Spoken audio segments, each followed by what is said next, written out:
السلام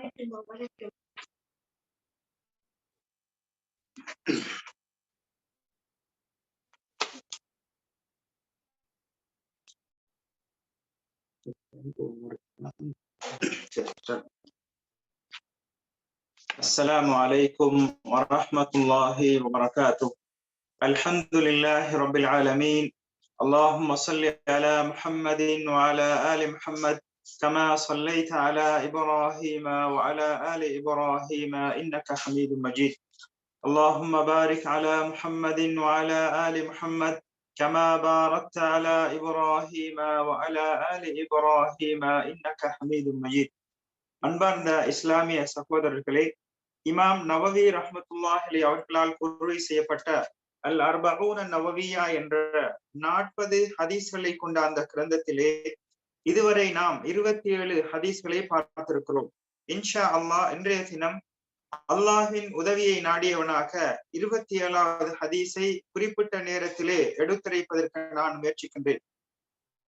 அல் ஹதீஸு ஸாமின் வல் இஷ்ரூன் عن أبي نجيح العرباض بن سارية رضي الله عنه قال: وعظنا رسول الله صلى الله عليه وسلم موعظة وجلت منها القلوب وذرفت منها العيون فقلنا يا رسول الله كأنها موعظة مودع فأوصنا.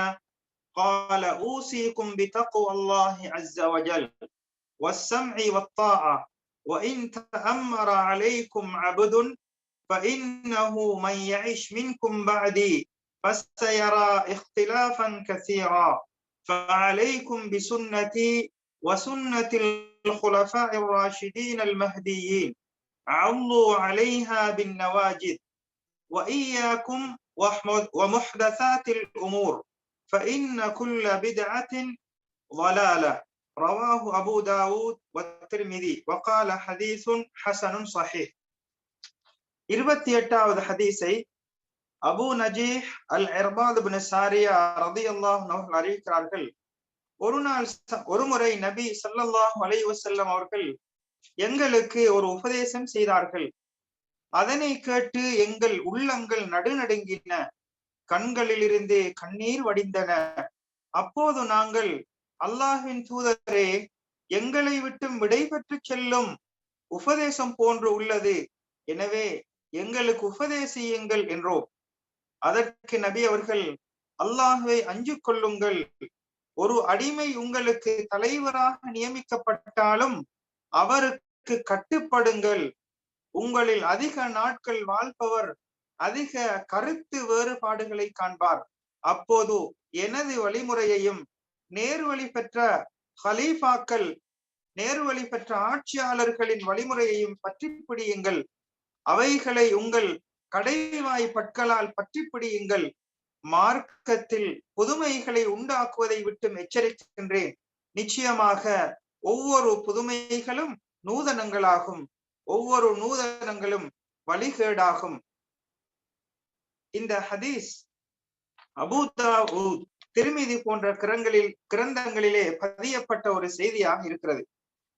இந்த ஹதீஸை அறிவிக்கக்கூடிய இப்னு சாரியா ரலியல்லாஹு அன்ஹு அவர்கள் நபி ஸல்லல்லாஹு அலைஹி வஸல்லம் அவர்களின் அந்த திண்ணை தோழர்களை சார்ந்தவர்கள். இவர்கள் அல்லாஹ்வின் அச்சத்தினால் அதிகமாக அழக்கூடிய ஒரு சஹாபியாக இருந்திருக்கிறார்கள்.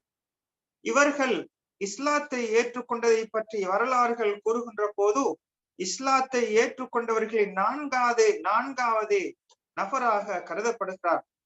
இவர் நபி அவர்களை தொட்டும் சுமார் 31 ஹதீஸ்களை, நபிமொழிகளை அறிவிப்பு செய்கின்றார். இந்த ஹதீஸ்களை இப்னு மாஜா, திர்மிதி, நசாஇ, அபூ தாவூத் போன்ற இமாம்கள் அறிவிப்பதை நாம் வரலாறுகளிலே, ஹதீஸ்களிலே காணலாம். இந்த ஹதீஸுடைய விளக்கங்களை பார்ப்போமானால், இந்த ஹதீஸிலே வஅதனா, நபி அவர்கள் எங்களுக்கு உபதேசம் செய்தார்கள். உபதேசம் என்பது ஒரு மனிதனுடைய உள்ளம் நெகிழ்வுறுவதற்காக, மென்மை பெறுவதற்காக ஒரு உபதேசம், அதாவது அறிவுரை கூறுதல், இவைகளை நாம் உபதேசமாக கூறலாம். அந்த உபதேசம் சில வேளை நன்மையை செய்வதற்கு ஆர்வமூட்டுவதாக இருக்கலாம், அல்லது ஒரு பாவத்தை விட்டும் தவிர்ந்து கொள்ள வேண்டும் என்று எச்சரிக்கை செய்வதாக இருக்கலாம். நபி ஸல்லல்லாஹு அலைஹி வஸல்லம் அவர்கள் இவ்வாறான உபதேசங்களை சஹாபாக்களுக்கு அவ்வப்போது சந்தர்ப்பத்துக்கு ஏற்ப உபதேசம் செய்யக்கூடியவர்களாக இருந்திருக்கிறார்கள். இந்த ஹதீஸிலே வஜிலத் மின்ஹல் குலூப், அதாவது நபி அவர்கள் கூறிய அந்த உபதேசத்தை கேட்டு உள்ளங்கள் பயத்தின் காரணமாக நடுநடுங்கின என்று அந்த சஹாபி தோழர் அறிவிக்கிறார். அல் குர்ஆனிலே அல்லாஹ் கூறும்போது அல்லதீன இதா துகிரல்லாஹு வஜிலத் குலூபுஹும், அதாவது அல்லாஹ்வை பற்றி கூறப்படும் போது அவர்களுடைய உள்ளங்கள் நடுநடுங்கும், பயப்படும் என்று அல்லாஹ் சுப்ஹானஹு வ தஆலா அல் குர்ஆனிலே கூறுவதை நாம் காணலாம். அதே போன்று வதரஃபத் மின்ஹல் உயூன், கண்கள் கண்ணீரை வடித்தன, அச்சத்தின் காரணமாக, பயத்தின் காரணமாக கண்கள் கண்ணீரை வடித்தது, அழுதார்கள் என்பதாக இந்த ஹதீஸ் நமக்கு கூறுகிறது. அப்போது சஹாபாக்கள், அல்லாஹ்வின் தூதர் அவர்களே, இது எங்களை விட்டு பிரிந்து செல்கின்ற உபதேசம் போன்று இருக்கின்றதல்லவா, கடைசி உபதேசம் போன்று இருக்கின்றதல்லவா என்று கூறி அவர்கள் அந்த சஹாபாக்கள் நபி அவர்களுக்கு உபதேசம் செய்யுமாறு கூறினார்கள். எனவே நபி அவர்களுடைய அந்த வார்த்தை, அவர்களுடைய அந்த உபதேசம் அந்த சஹாபாக்களுடைய உள்ளத்திலே ஒரு பெரும் தாக்கத்தை ஏற்படுத்தியது. இதன் காரணமாக அவர்களுடைய உள்ளம் பயத்தின் காரணமாக நடுநடுங்கி கண்கள் எல்லாம் கண்ணீரை வடித்ததாக இந்த சஹாபி தோழர் அறிவிக்கின்றார். எனவே மனிதர்களுடைய உள்ளத்திலே ஒரு தாக்கம் ஏற்படுத்துவதற்கு உபதேசம் செய்யப்படக்கூடிய அந்த தலைப்பு, உபதேசம் செய்யப்படக்கூடிய அந்த விடயம், அதே போன்று உபதேசம் செய்யக்கூடியவருடைய அந்த நிலை, அதே போன்று உபதேசம் செய்கின்ற போது அவருடைய செயல்பாடு, இவைகளெல்லாம் கேட்கக்கூடிய மனிதர்களுக்கு தாக்கம் செலுத்தக்கூடிய விடயங்களாக இருக்கிறது. இப்போது நபி அவர்கள் உபதேசம் செய்யுமாறு கூறிய போது அவர்கள் கூறினார்கள், ஊசிக்கும் பிதக்வல்லாஹி அஸ்ஸ வஜல், அல்லாஹ்வை நீங்கள் முறையாக அஞ்சிக் கொள்ளுங்கள் என்று உபதேசம் செய்தார்கள். இந்த வசியத்தை பொறுத்தவரையிலே அல் குர்ஆனிலே அல்லாஹ் சுப்ஹானஹு வ தஆலா உபதேசங்களை பற்றி கூறும்போது கூறுகிறான், உங்களுக்கு முன்னால் வேதம் கொடுக்கப்பட்டவர்கள் மீது நாம் உபதேசம் செய்தது போன்று உங்களுக்கும் உபதேசம் செய்கிறோம், அல்லாஹ்வை அஞ்சிக் கொள்ளுங்கள் என்று அல்லாஹ் கூறுவதை காணலாம். எனவே அல்லாஹ்வை அஞ்சுவது, தக்வா செய்வதுதான் எல்லா விடயங்களிலும் தலையாய முதன்மையாக இருப்பதை நாம் பார்க்கின்றோம். தக்வா என்பது அல்லாஹ் சுப்ஹானஹு வ தஆலா ஏவிய விடயங்களை எடுத்து நடப்பது, அதே போன்று அவன் தடுத்த விடயங்களை அறிவுடன் தெளிவான முறையிலே தவிர்ந்து கொள்வது. அதே போன்று இதற்கு விளக்கம் கூறுகின்ற போது இன்னும் சில அறிஞர்கள் கூறுகிறார்கள், அல்லாஹ்வை ஒரு தெளிவான முறையிலே வணங்குவது, அல்லாஹ்விடத்திலே அதற்கான கூலியை, பிரதிபலனை எதிர்பார்ப்பது. அதே போன்று தெளிவான முறையிலே அல்லாஹ் ஹராமாக்கிய, தடை விதித்தவைகளை தவிர்ந்து கொள்வது, அத்துடன் அல்லாஹுடைய வேதனையை விட்டு பயர்ந்து கொள்வது. இதுதான் தக்வா என்பதற்கு வரைவிலக்கணமாக சில அறிஞர்கள் கூறுகிறார்கள். அன்பார்ந்தவர்களே, அதே போன்ற ஒரு கவியிலே ஒரு அறிஞர் கூறுகிறார், சில அறிஞர்கள் கவிஞர்கள் கூறும்போது கூறுகிறார்கள், அதாவது பாவங்கள் சிறியதாக இருந்தாலும் பெரியதாக இருந்தாலும் அவைகளினை விட்டுவிடு, அதுதான் இறையச்சமாகும். நீ பூமியிலே நடக்கின்ற போது முட்கள் நிறைந்த பாதையிலே காண்பதெல்லாம் முட்களை போன்று நீ பயப்படுவாயல்லவா, அதே போன்று உனது செயல்பாடுகளை அமைத்துக்கொள். நீ எந்தவித சிறிய விடயங்கள் என்று அவைகளை ஏளனமாக கருதிவிடாதே, ஏனெனில் மலைகள் கூட சிறு கற்களினூடாகத்தான் உருவாகி இருக்கின்றது என்பதை பற்றி அவர்கள் கூறுகிறார்கள். எனவே எல்லா விதமான, அது சிறியதாக இருந்தாலும் பெரியதாக இருந்தாலும் பாவங்களை தவிர்ந்து கொள்ள வேண்டும் என்று இந்த கவி கூறுகிறது. நபி அவர்கள் தொடராக கூறுகிறார்கள், அதாவது தலைவர்களினால் சொல்லப்படக்கூடிய அந்த விடயங்களுக்கு கட்டுப்பட்டு வழி நடப்பது, பொறுப்பாளர்கள் தலைவர்களுக்கு கட்டுப்படுவதை நபி அவர்கள் வலியுறுத்தினார்கள். அதாவது உங்களுக்கு ஒரு அமீராக, ஒரு தலைவராக நியமிக்கப்பட்டால் அவர்களுக்கு நீங்கள் வழிபட வேண்டும், அவர்களது பேச்சை கேட்க வேண்டும், அவருடைய கட்டளைகளுக்கு நீங்கள் வழிபட வேண்டும் என்று நபி அவர்கள் கூறினார்கள். இங்கே குறிப்பாக நபி அவர்கள் அல்லாஹ்வை அஞ்சிக் கொள்வதையும் தலைவருக்கு பொறுப்பாளருக்கு கட்டுப்படுவதையும் நபி அவர்கள் குறிப்பாக கூறியிருப்பதன் நோக்கம் இந்த இரண்டு விடயங்களும் அது முக்கியமான விடயங்கள் புதிந்திருப்பதை கருதித்தான் நபி அவர்கள் இவ்வாறு கூறியிருக்கிறார்கள். எனவே உங்களுக்கு ஒரு தலைவர் ஒரு அடிமையாக இருந்தாலும் கூட, ஒரு அடிமை தலைவராக நியமிக்கப்பட்டாலும் கூட அவருக்கு நீங்கள் கட்டுப்பட வேண்டும், வழிபட வேண்டும் என்று நபி அவர்கள் நமக்கு வலியுறுத்துகிறார்கள். தொடராக அந்த ஹதீஸிலே நபி அவர்கள் கூறுகிறார்கள், உங்களிலே நீண்ட நாட்கள் வாழக்கூடிய மனிதர்கள் அவர்கள் நிச்சயமாக கண்டு கொள்வார்கள் அதிகமான முரண்பாடான விடயங்களையும் கருத்து வேற்றுமையான விடயங்களையும் அதிகமாக கண்டு கொள்வார்கள். அது நமது அடிப்படை இருக்கலாம், அல்லது வணக்கம் சம்பந்தமான செயல்பாடுகளாக இருக்கலாம், அல்லது நமது அடிப்படை விடயங்களாக இருக்கலாம். பல கருத்து வேறுபாடுகளை கண்டு கொள்வீர்கள் என்று நபி அவர்கள் கூறியிருக்கிறார்கள். அன்பார்ந்தவர்களே, சஹாபாக்களுடைய காலத்திலும் கூட இது போன்ற பல கருத்து முரண்பாடான விடயங்கள் ஏற்பட்டது. ஆனால் நபி அவர்கள் இருந்ததன் காரணமாக நபி ஸல்லல்லாஹு அலைஹி வஸல்லம் அவர்கள் அந்த கருத்து வேற்றுமைகளை நபி அவர்கள் தீர்த்து வைத்தார்கள். அன்பார்ந்த இஸ்லாமிய சகோதரர்களே, எனவே நபி அவர்களுடைய காலம் அதற்கு பின்னால் வரக்கூடிய மக்கள் இவ்வாறான ஒரு நிலை ஏற்பட்டால், கருத்து முரண்பாடுகள் பல குழப்பங்கள் ஏற்படுகின்ற போது எவ்வாறு நடந்து கொள்ள வேண்டும் என்பதை நபி அவர்கள் இவ்வாறு கூறுகிறார்கள், எனது வழிமுறையை நீங்கள் பின்பற்றி நடங்கள். அதாவது நபி ஸல்லல்லாஹு அலைஹி வஸல்லம் அவர்கள் என்ன வழிமுறையில் இருந்தார்களோ அந்த வழிமுறையை பின்பற்ற வேண்டும், அவைகளிலே எந்த விதமான நூதன செயல்களை உருவாக்கி விடாதீர்கள் என்று ஸல்லல்லாஹு அலைஹி வஸல்லம் அவர்கள் மார்க்கத்திலே புதிய விடயங்கள் உருவாகிவிடக் கூடாது என்பதை குழப்பமான நிலைகளிலே நபி அவர்களுடைய வழிமுறையை பின்பற்றுவதோடு நேர்வழி பெற்ற சஹாபாக்களுடைய அந்த குலஃபாஉர் ராஷிதூன் அந்த பின்பற்ற வேண்டும் என்று நபி ஸல்லல்லாஹு அலைஹி வஸல்லம் அவர்கள் அறிவுரை கூறியிருக்கிறார்கள். குலஃபாஉர் ராஷிதீன் என்கின்ற போது அதிலே குறிப்பாக அதில் தலைவராக இருக்கக்கூடியவர் அபூபக்கர் ரலியல்லாஹு அன்ஹு அவர்கள், அதற்கு பின்னால் உமர் ரலியல்லாஹு அன்ஹு அவர்கள், அதற்கு அடுத்ததாக உஸ்மான் ரலியல்லாஹு அன்ஹு அவர்கள், அதற்கு அடுத்ததாக அலி ரலியல்லாஹு அன்ஹு அவர்கள், இவர்களெல்லாம் நேர்வழி பெற்ற கலீஃபாக்கள் என்பதாக அல்லாஹ்வின் தூதர் ஸல்லல்லாஹு அலைஹி வஸல்லம் அவர்கள் நமக்கு அறிவுரை கூறியிருக்கிறார்கள். எனவே குழப்பங்கள் வருகின்ற போது நபியுடைய வழிமுறைகளை பின்பற்றுவதை போல் அதற்கு அடுத்ததாக கலீஃபாக்களான நேர்வழி பெற்ற அந்த கலீஃபாக்களுடைய வழிமுறைகளை பின்பற்றுங்கள் என்று நபி அவர்கள் கூறிவிட்டு கூறுகிறார்கள், அல்லு அலைஹா பின் நவாஜித், உங்களது கடைவாய் பற்களால் அவ்வாறே பற்றி பிடித்துக் கொள்ளுங்கள் என்பதாக நபி ஸல்லல்லாஹு அலைஹி வஸல்லம் அவர்கள் சுன்னாவை அதனை கட்டாயமாக பின்பற்ற வேண்டும்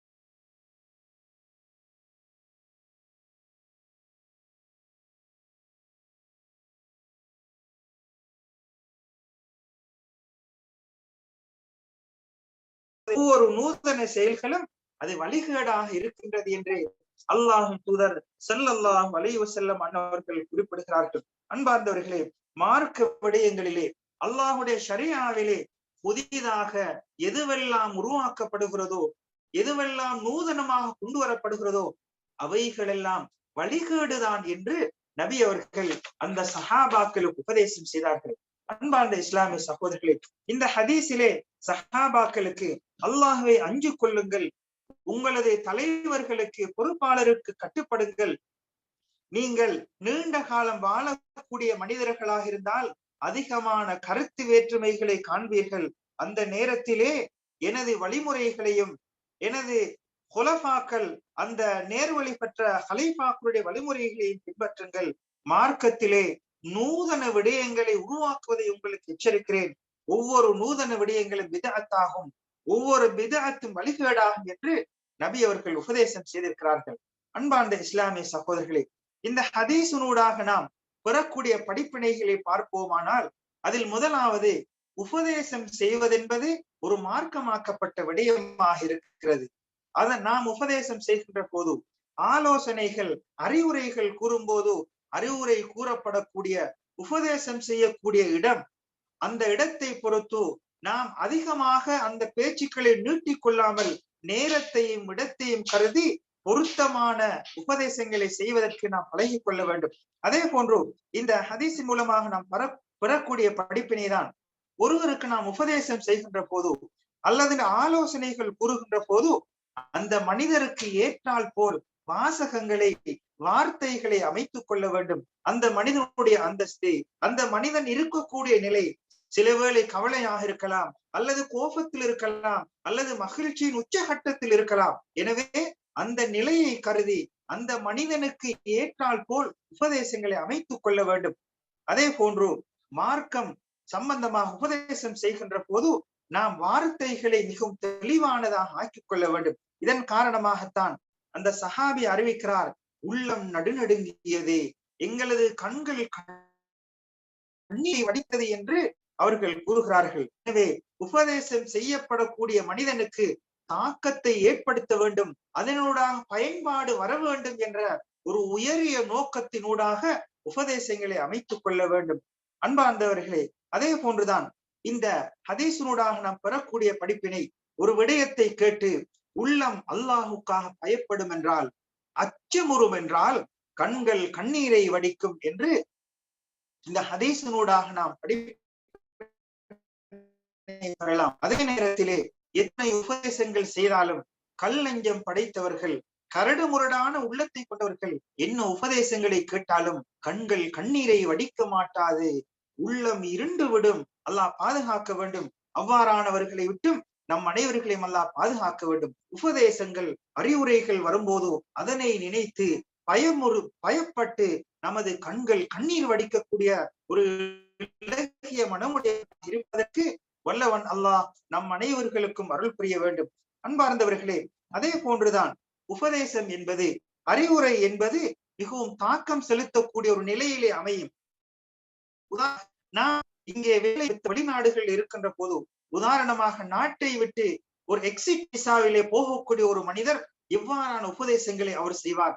அவர் அதாவது இந்த இடத்திலே நம்முடன் இருந்து பிரிகின்ற போது எவ்வாறான தாக்கம் செலுத்தக்கூடிய வார்த்தைகளை எல்லாம் கூறுவார்.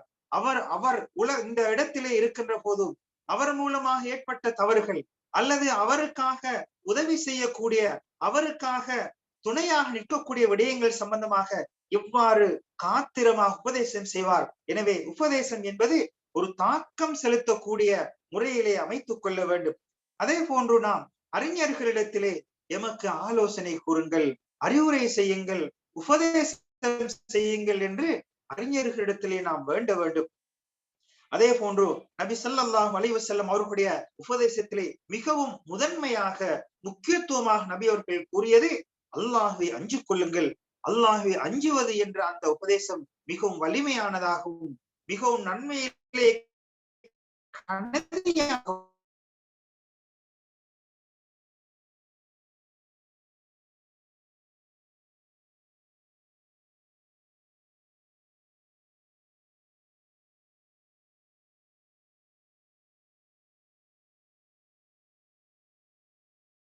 ஆரம்பித்திருக்கிறார்கள் என்பதை பல இடங்களிலே நாம் பார்க்கலாம். அதே போன்று நபி அவர்கள் பொறுப்பாளர்கள் தலைவர்களுக்கு கட்டுப்பட வேண்டும் என்பதை வலியுறுத்தி கூறியிருக்கிறார்கள். அந்த பொறுப்பாளர், அந்த தலைவர் ஒரு அடிமையாக இருந்தாலும் கூட அல்லாஹுக்கும் உங்களது தூதருக்கும் உங்களுக்கு பொறுப்பாக இருக்கக்கூடியவர்களுக்கும் கட்டுப்படுங்கள் என்ற அந்த அல் குர்ஆனின் அறிவுரைக்கு ஏற்ப நபி அவர்கள் உபதேசம் செய்திருக்கிறார்கள். அதே போன்றுதான் இந்த ஹதீஸினூடாக இன்னும் ஒரு படிப்பினை தான், அடிமைகளும் தலைவராக நியமிக்கப்படலாம் என்பதை இதனூடாக நாம் புரிந்து கொள்ளலாம்.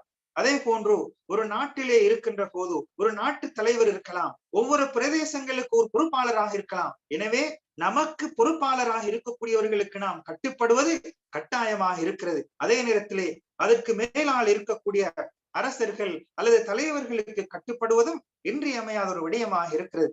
அன்பார்ந்த இஸ்லாமிய சகோதரர்களே, நபி அவர்கள் கூறியிருக்கிறார்கள், நீங்கள் நீண்ட நாட்கள் வாழ்வீர்கள் என்றால் அதிகமான கருத்து முரண்பாடுகளை காண்பீர்கள் என்று கூறிய அந்த நிகழ்வை நாம் சமகாலத்திலே சர்வசாதாரணமாக நாம் பார்த்து கொண்டிருக்கிறோம். எனவே இவ்வாறான நிலைகளிலே நம்மை பாதுகாத்துக் கொள்வதற்கும் தீர்வை பெறுவதற்கும் சரியான முறையான வழியாக நபியுடைய வழிமுறைகளை பின்பற்ற வேண்டும். அதே நேரத்திலே நேர்வழி பெற்ற அந்த குலஃபாக்களுடைய வழிமுறைகளையும் அவ்வப்போது பின்பற்ற வேண்டிய கடமைப்பாட்டுடன் இருக்கின்றோம் என்பதை நபி அவர்கள் தீர்வாக நமக்கு அறிவித்திருக்கிறார்கள். அன்பார்ந்தவர்களே, அதே போன்று மனிதர்கள் வாழ்விலே நபியுடைய சுன்னாக்களை நபியுடைய வழிமுறைகளை கட்டாயமாக படிக்க வேண்டும் என்பதையும் இந்த ஹதீஸினூடாக நாம் படிப்பினையாக கொள்ளலாம். அன்பார்ந்த இஸ்லாமிய சகோதரர்களே, அதே போன்றுதான் அதிகமான குழுக்கள், அதிகமான இயக்கங்கள், இவ்வாறான பிளவுபட்ட குழுக்கள் அதிகரிக்கின்ற போது நாம் எந்த இயக்கத்திலும் சேர்ந்து விடாமல் நம்மை பாதுகாத்துக் கொள்ள வேண்டும் என்பதையும் இதனூடாக புரிந்து கொள்ளலாம். ஏனென்றால் அதிகமான கருத்து முரண்பாடுகள் வருகின்ற போது நபியுடைய சுன்னாவும் கலீஃபாக்களுடைய அந்த நேர்வழி பெற்ற ஆட்சியாளர்களுடைய வழிமுறைகளையும் பின்பற்றுங்கள் என்று நபி அவர்கள் உருக்கமாக உபதேசம் செய்திருக்கிறார்கள். எனவே சுன்னாவை நாம் முறையாக முழுமையாக பின்பற்றுகின்ற போது எல்லா நிலைகளும் பாதுகாப்பு பெறுவதற்கு இது ஒரு காரணமாக அமைந்துவிடும். அதே போன்றுதான் மார்க்கத்திலே நூதன விடயங்கள், புதிய விடயங்களை உருவாக்குவது என்பது மிகவும் பாரதூரமான விடயமாக இருக்கிறது. ஆனால் இந்த புதிய விடயம், நூதன விடயம் என்கின்ற போது அல்லாஹுடைய மார்க்கத்திலே புதிய விடயங்களை உருவாக்குவதுதான் பாரதூரமான விடயமாக இருக்கிறது.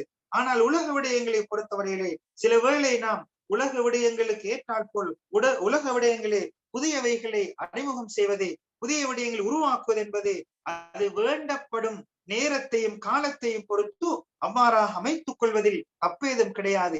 ஆனால் மார்க்கம் சம்பந்தப்பட்ட ஷரியாவுடைய விடயங்களை யாருக்கும் புதிதாக உருவாக்குவதற்கு அனுமதி இல்லை என்பதை இந்த ஹதீஸினூடாக நாம் புரிந்து கொள்ளலாம். எனவே அன்பார்ந்த இஸ்லாமிய சகோதரர்களே, மார்க்கம் என்ற போர்வையிலே எந்தவித நூதன செயல்கள் உருவாக்கப்பட்டாலும் அது வழிகேடுதான் என்பதை நபி அவர்கள் தெளிவாக கூறியிருக்கிறார்கள்.